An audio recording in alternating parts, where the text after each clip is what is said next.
Are matters around trust affecting your team's ability to progress? Hi, I'm Roxanne St Clair, and in today's episode on inclusive leadership, I'm actually going to share with you some matters around the topic of trust. And as you know, as a leader, it takes many different components to have an impactful and dynamic team.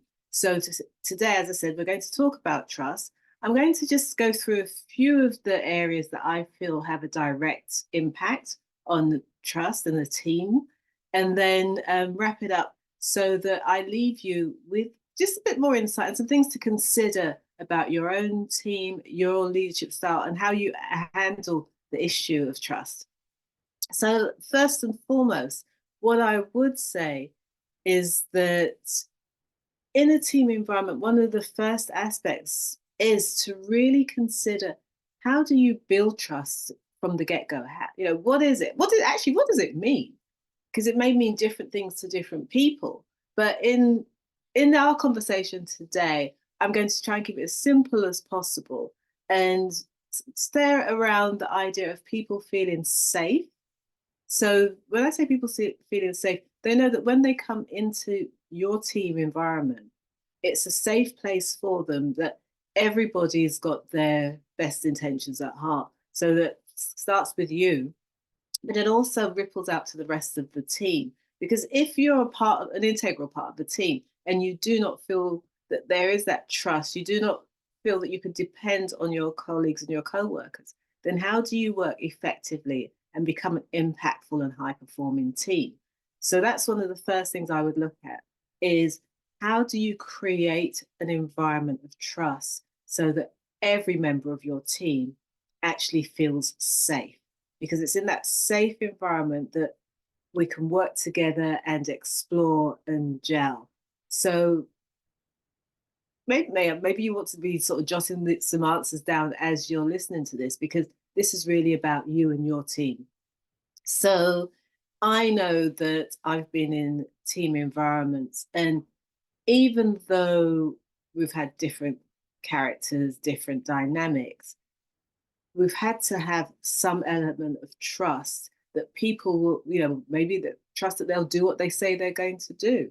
Trust that whatever they do, they're not jeopardizing the well-being of the team. So there's so many different factors to take into consideration, but it starts with having that environment that people know that this is a safe environment, and trust is important to not just me, the individual, but to us as a team. And then another area to look at when we talk about building trust is how do we maintain it? Because it's fine to say build something up, but then the real test is in how can we maintain it? And even if that trust is damaged in some way, how do we go about rebuilding it? Because you probably know, as I know, that once you lose trust, sometimes it can be very difficult to rebuild it, especially if somebody feels that a confidence has been betrayed, or they feel that they've been let down in some way. How do they know it's not going to happen again?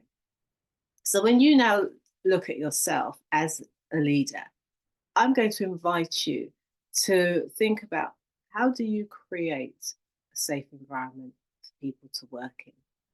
How do they know that you're trustworthy? Is your word your bond? Can they count on you and know that if you've said something, then you are as good as your word? Because as a leader, and I would say not just a leader, but a member of a team, your word almost becomes your bond. So if you give your word, but yet people cannot rely on that, that will erode part of their trust in you and the team. So that's very important. What does your word stand for? And then we look at talking about what does your word stand for. Another deep aspect is around confidentiality. And I've worked in environments in the past where I may have had a boss or a manager who, they're my upline, I report to them. So it's for me to sometimes share personal information with them. And I need to feel confident that information stays with them. Now, there may be some individuals that get on well with other members of staff, and in conversation, they let slip something that they've been told in confidence. And that has then rippled around the organization and potentially come back to the person who shared the information in the first place. So that again is a case of, how is that trust maintained? Because now if something else happens, how is that person going to come to you to share something that could be quite important to them, but also important to the team, important to you? If you've eroded that trust, how will they feel safe coming to you? And what confidence will they have in you keeping their confidence and not sharing that information with others that you potentially do not need to share that information with? So this, when I would say to you, looking at trust in your environment, it's just having an environment that people feel safe in. But there's also the actions that we take that also help people to feel and know that it's a safe environment and it's a trusting environment, and they can rely on you in the same way you should be able to rely on them, because trust does go two ways. It's not just, oh, you can trust me, come to me with anything, tell me anything. It's also a fact that if you sometimes have to tell somebody something in confidence that's just related to their area, it's you having that safety and that knowledge that they have a reputation about them that they can be trusted also. And let's face it, people are in an organization, they've got access to resources, they've got access to information. Sometimes this information can be very sensitive information and needs to stay within the organization or within the team and not just shared anywhere, anyhow. And in today's society where people are quick to jump on social media, they're quick to share things on social media, sometimes people may say and do things feeling, in an innocent way, but by going onto social media and sharing something that they're doing in their work, what's happened in their environment that they've been in, it's actually, what's the want of a better term? It's actually sort of the trust has been misguided, should we say, because that's information that should not have been shared.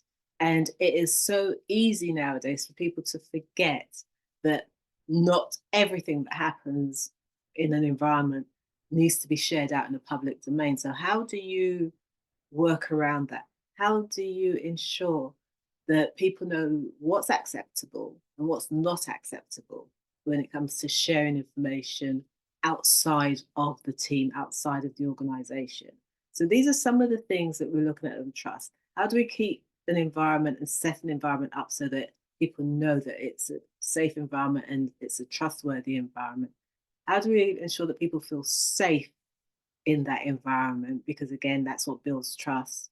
And then how do we know that there's that confidentiality and your word being your bond so that people can trust each other to deliver on their promises?